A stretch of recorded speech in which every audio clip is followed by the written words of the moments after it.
Ah, look, another box from BusDepot. Wonder what it could be. Join me.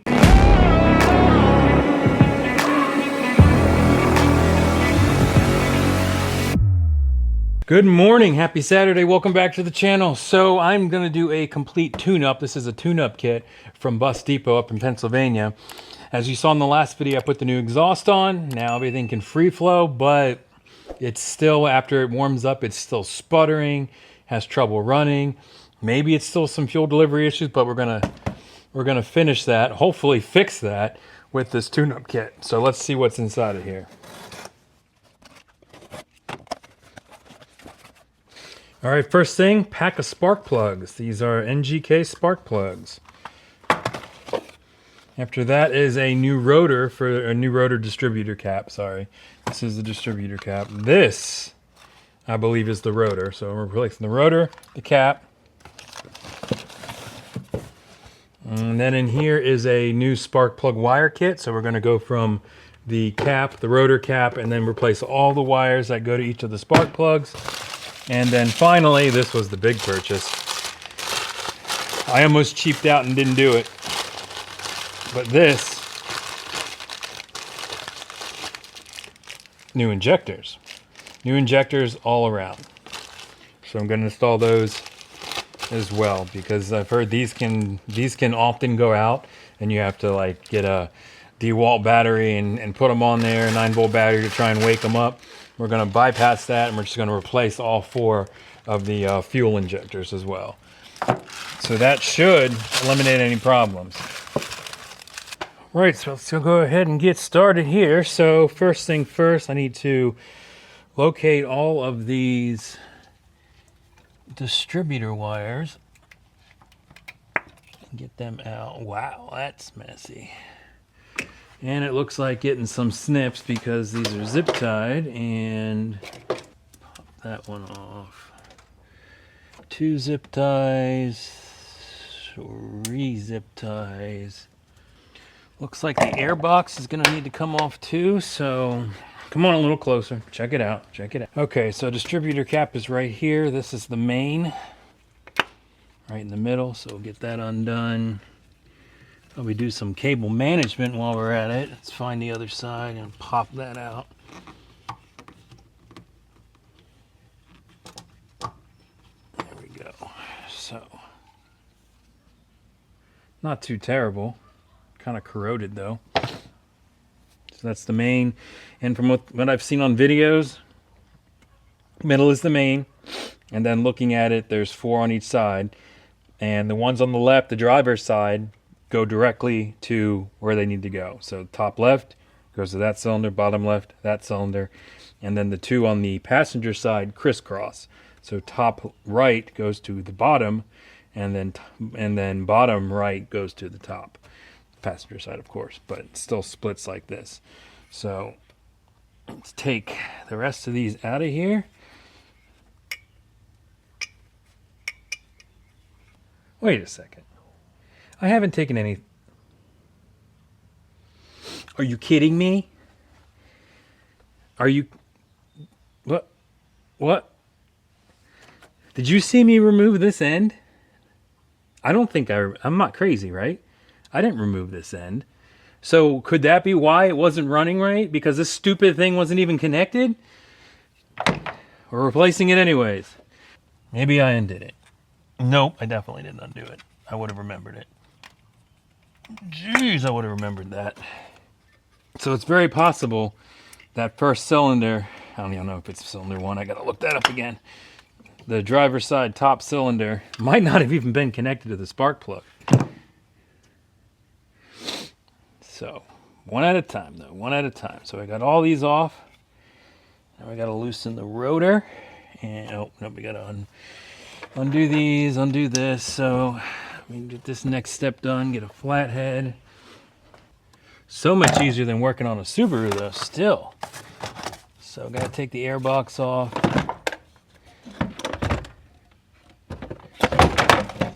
Drop it all over the place, make a bigger mess. A lot of stuff moving around there. All right, get some space. These are on. So pop off that, pop off that.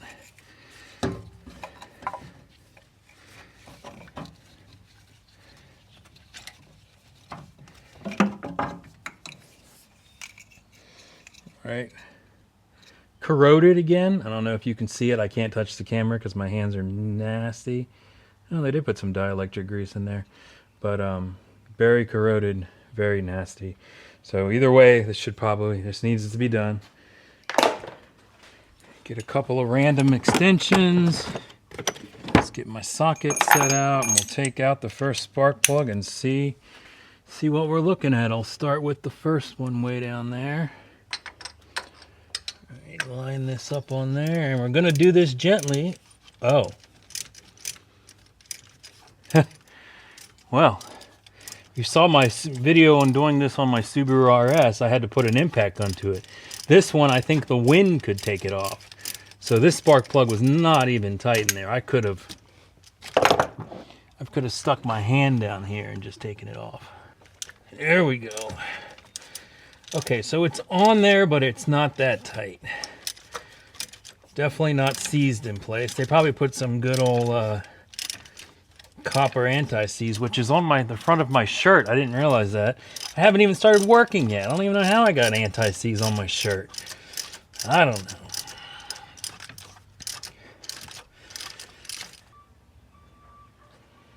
Spark plug number 1. Would you say that wouldn't work? Maybe that still fires. Now, important thing to note here with the old one and the new one.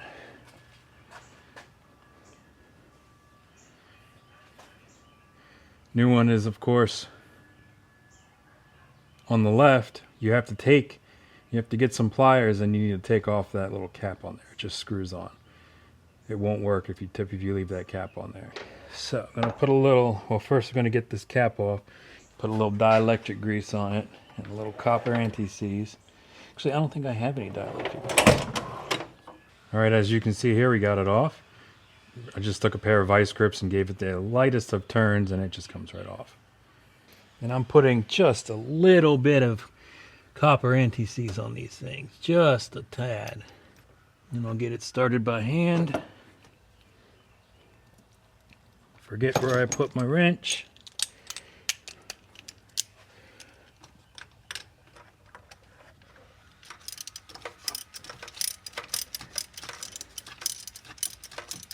I'm going to get these snug. I'll come back after I'm done and put the correct torque settings on them.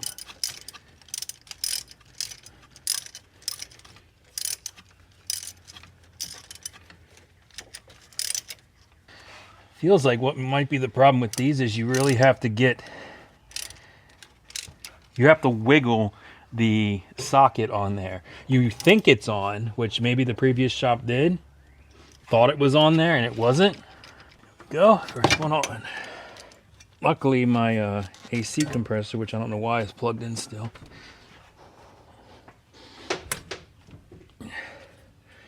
can very easily be pulled out of the way. If you still had AC running, you might have some problems, but I do not. I took the belt off because it was in my way. Let's see how loose this one is. This one doesn't seem too loose either. Not seized. All right, number 2. Again, probably not cylinder number 2, just the second one I took out.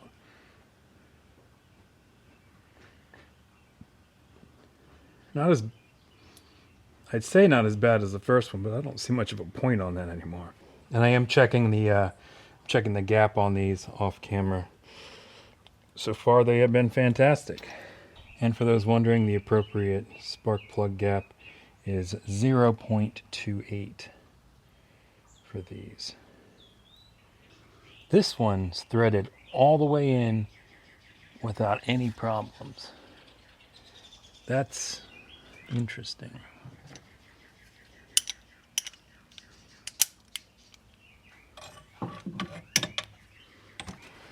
I really want to get oh no, I got more dielectric grease on got more copper anti-seize on my hand. You know, if I did this kind of stuff more, I'd want to get a socket that I could attach to a wrench, like lock in. I don't even know if they make that, because you can never get the socket off of the, because I can try and put the wrench directly on it and it will lock. All right, so that was the driver's side. Let's get the passenger sides out. All right, third one's out. It's like the point's completely gone. All right, that's the next one. Put a little bit of anti-seize on there. Get it all on the threads. Wipe the excess somewhere. I'm bound to run into it again. You really got to push it on there. Remember, or you won't be spinning anything. You'll think you'll be spinning it, but you won't. I'll take the extension off. Put my wrench back on it so it locks. A lot of oil on that one. A lot of oil on that one. Compared to the others, this has tons of oil.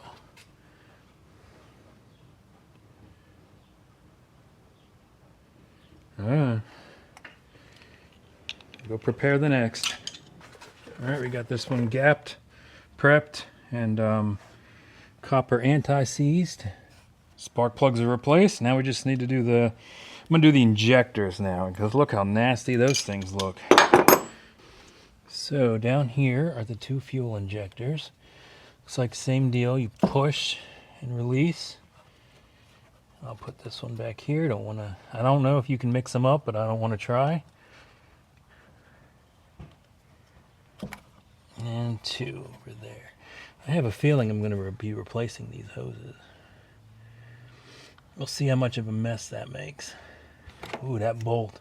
That bolt right there, look how, that's going to be fun. I figure this side's a good side to learn on because you can see it all. Hey, look at that, it's a 10. Which looked like it was from the Titanic, but it popped right off. So that screw, that bolt is the only thing holding them on. All right, let's take these off. Phillips screwdriver. I'm thinking this rubber boot down here comes off.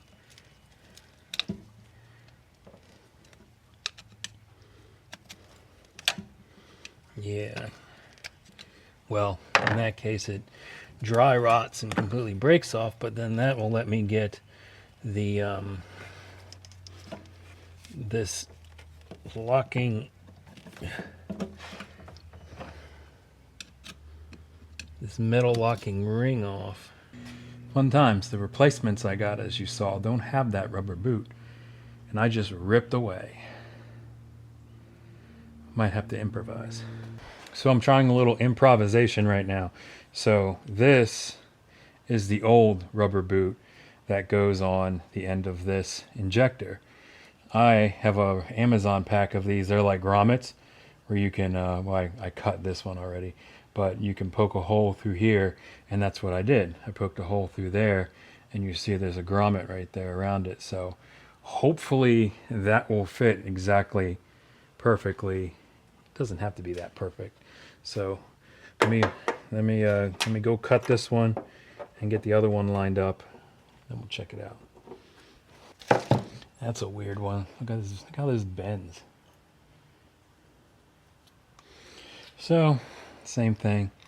Put this in the bracket like that, and then I cut a hole right here, and I'm gonna just slide that down so it sits right on that ring, and I'm dropping both of my worm gear clamps, but it's okay. So this is all put in there together, and we line it up so both of the plugs are together like that. Try it out. I ain't ordering another one, and I ain't using the old one. Should also mention you need to put the clips up. See the hole right there? The clips need to be facing up because that's where the hole's going to go. So get that lined up like that. I might have to cut off these wings. We'll see. Getting high off of this gasoline. Shoot. Were you wondering about Sometimes Build swag? Let's take a look at the silver hat I made here.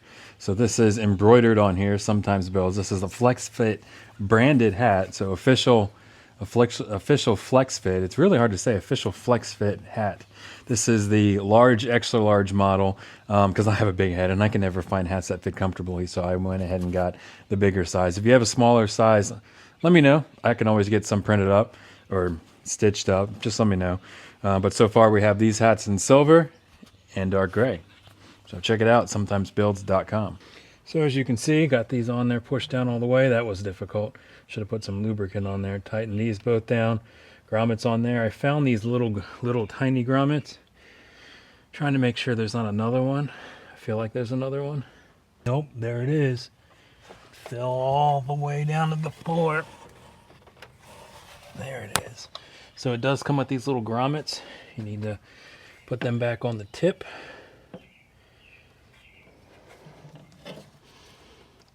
And now we will push those. All right, back again. This time with gloves. I'm gonna try and seat these seals inside of here instead. Now what I fear is happening is my gaskets are preventing it from seating all the way because I feel like it's sat deeper than it is right now. So I'm gonna take one of these off. Yeah, it fully seats without that gasket on there. Well, there's only one way to find out. We will just put these on as is, screw the screw down, and we'll see what happens. All right, so we're back. I took a little break, and so I ended up putting the original gaskets back on here because these gaskets here are too squishy. They were allowing the injector to bounce and not sit tight in the hole. So now both of these are sitting super tight in there. I'm not too happy with that back one. I don't know if you can see it, but the gasket's sticking out just a little bit. I'm gonna keep an eye on it. Now I get to move to the fun one over here, which is not as easily to reach. Not so easy to reach. This is going to be the fun side. That was the easy side. This side, you can get to it, but it's not as open over here. There's a bunch of wires that just go here, there, and everywhere that look like they're from a house wiring. Move those two out of the way, basically doing the same thing as I did. Oh, it's the same over here. The gasket kind of pokes out over here too, so no problems at all. So, same deal. Get down here, we're going to take this bolt off. This will, uh-oh. Let's do it right. Let's get some spray. I don't want to snap that thing. Right now I'm just working the bolt back and forth the little bit it's going because I don't want to snap it. That would be replace these intake header tubes. I don't want to do that. So spray it down, work it back and forth a bit. Spray it down some more, work it back and forth a bit. Take it nice and easy. And then put it right back in when we're done. There it goes.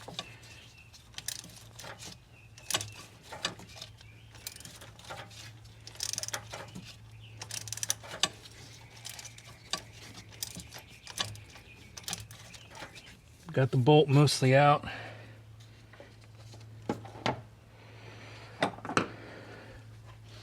Let me get these two injector lines unscrewed. Same as the other side, just less room to work. I want to get as much out as I can before this whole thing starts flopping around. And of course, gas is going to be going everywhere because I pressurized the system again.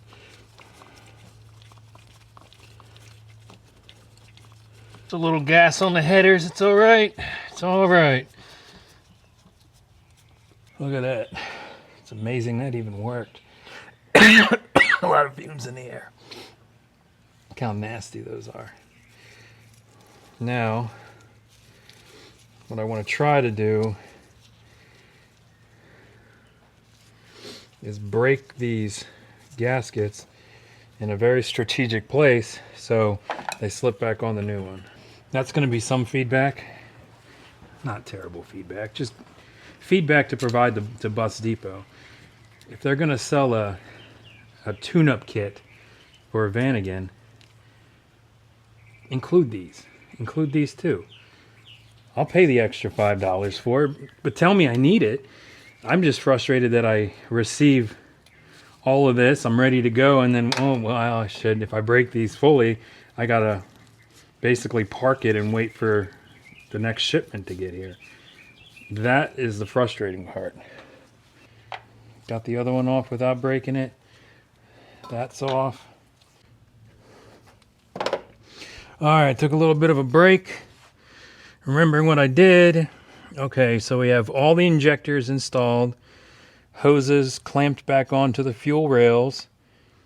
Someday I definitely should replace the fuel lines going to these fuel rails. Those look a little iffy.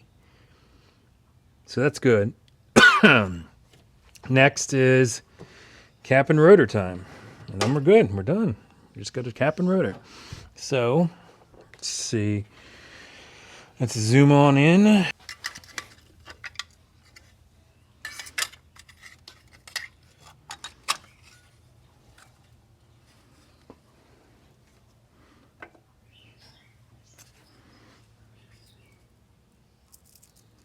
Leaf.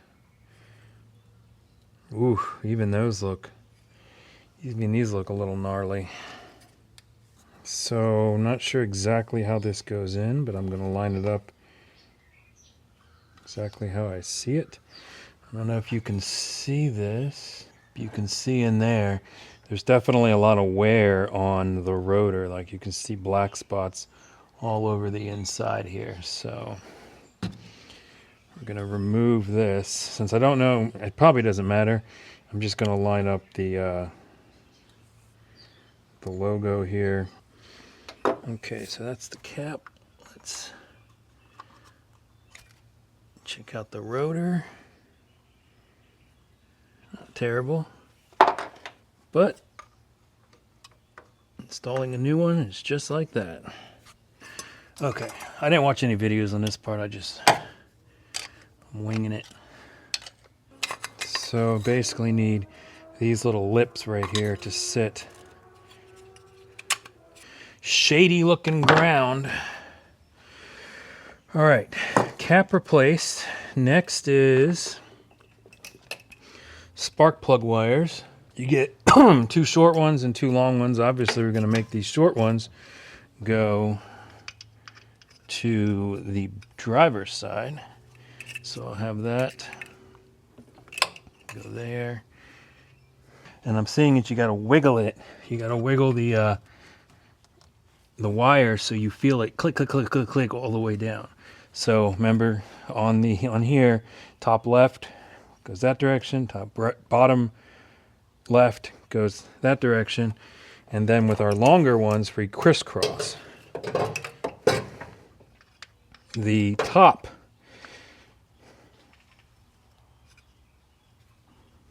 of the bottom one is going to go over to the bottom over there, and then the bottom on this one is going to go to the top. Jeez, that's a tight fit. It's got to be backwards. So I'll put this one here. So one of them is super long. The other one is somewhat long. Get that on, get that on. Okay, now the only one that's left is the little shorty, and that will go in the center. That's what gives it the connection.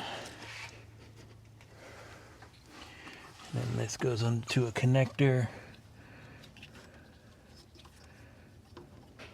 All right, so as I make sure nothing's touching these belts, including these random wires that are sitting everywhere. Okay, connect the air hose again. Same thing, gonna do the same on this side. Checking wires, make sure nothing fell. Like there's a wire down there that fell and is touching. Looks like part of the exhaust. Pull all that back up. Probably get a zip tie. Zip tie that. We don't want that falling on the exhaust and melting, and then we got a whole nother problem. I don't know why they had zip ties on the on these plug wires. They're so tight. They're not going anywhere. So throw a couple zips on. Should be good to fire it up and see, does it run, or do I have something ever so slightly loose? And most importantly, I mean, it's been probably an hour since I did the fuel, so that's all been evaporated, so that's no problem. Make sure nothing leaks. Everything fires back up. This catalytic converter wiring back up here. Let me get a zip tie for that.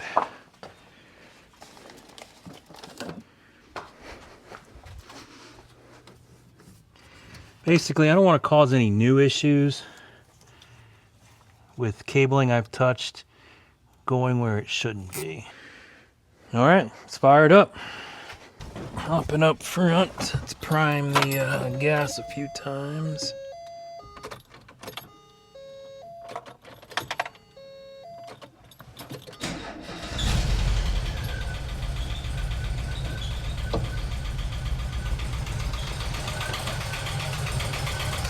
Really doesn't have issues until it warms up, so gonna have to see after that point or after that time.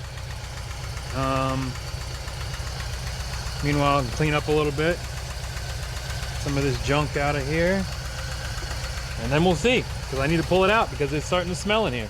Be right back.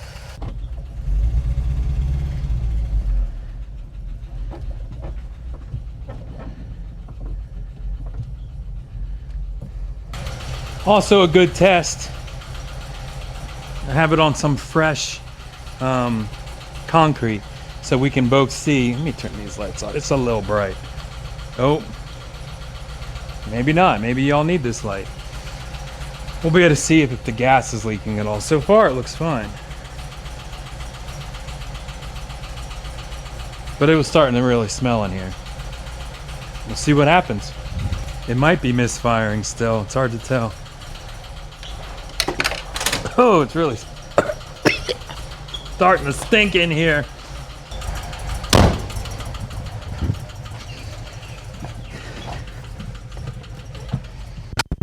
All right, I'm not in the smoke zone anymore. Let's see what happens. Put this in gear and away we go.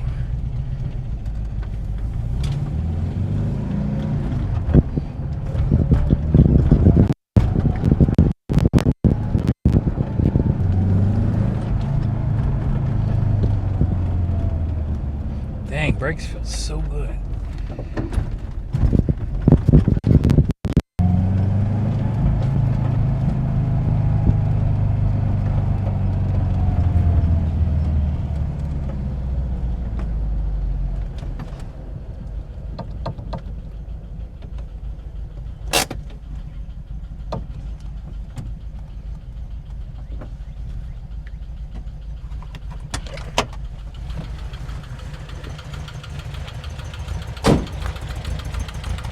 So I went on a little drive around the neighborhood, just basic, didn't go too far.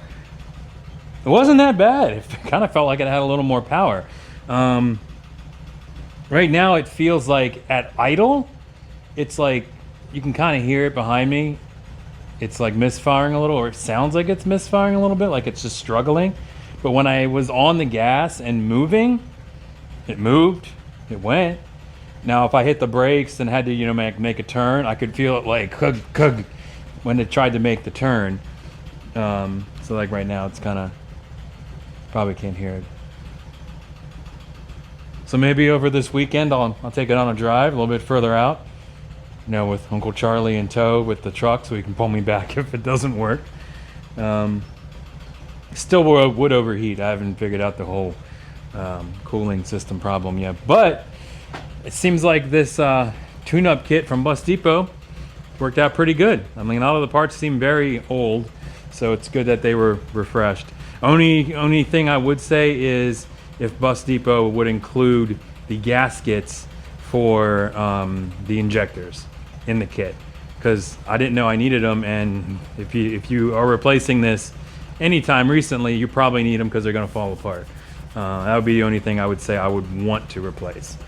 I'll go on another test drive and I'll let you know how it goes. Hopefully I can actually take this out from my yard for the first time in 3 years. But hey, we're getting there one step at a time.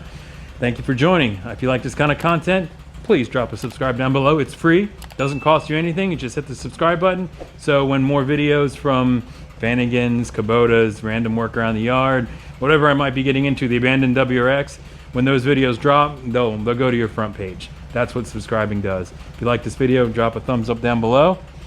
It smells like the exhaust is still on fire, so let me go check that. I will see you next time. Peace.